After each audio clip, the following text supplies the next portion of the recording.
noticed in Chain of Memories was the way that DiZ or Ansem the Wise and Zexion talked to Riku. Ansem and Zexion never interact with each other in this game, which is weird since Zexion should be able to sense him, but just doesn't because the plot requires that bit of oversight in order to work.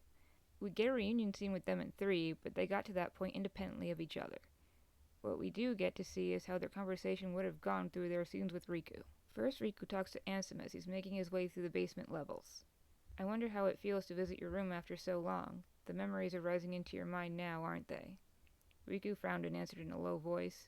They're not nice memories, unfortunately. I got this room from Maleficent. Seduced by the power of darkness, you lived in this room. You threw away your homeland, threw away your friends, threw away everything, and all you got was this tiny room. Maleficent had given Riku the room that used to belong to Yenzo. Ansem feels betrayed by Yenzo at this point and was likely made bitter toward any fond memories he used to have with him. He doesn't confront Zexion, but projects onto Riku instead. Zexion has a similar conversation when he goes up against Riku.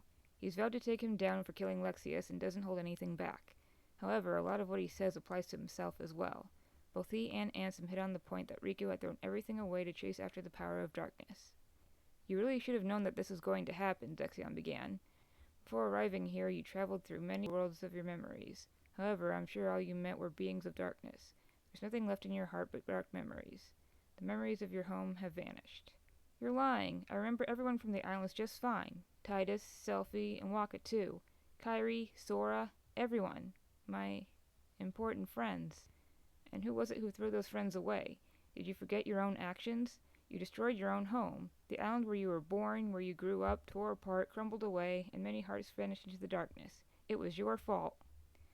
The one who got sick of the small island lifestyle, thoughtlessly opened the door to darkness and destroyed the islands was you. Yes, if I hadn't been so easily tempted, if I hadn't believed his words. You were tempted by the darkness, and now you are a complete resident of the darkness. What Zexion really means is, I thoughtlessly helped open the door to darkness and destroyed Radiant Garden. I believed what Xehanort said. I was tempted by the darkness. Now I'm a resident of the darkness. He doesn't own up to this out loud, never gives a we're not so different speech to Riku. He's more pissed off at Riku for killing Lexaeus, which Riku doesn't even remember doing, because his darkness had taken over in that moment. They're kindred spirits, but most likely aren't going to be friends.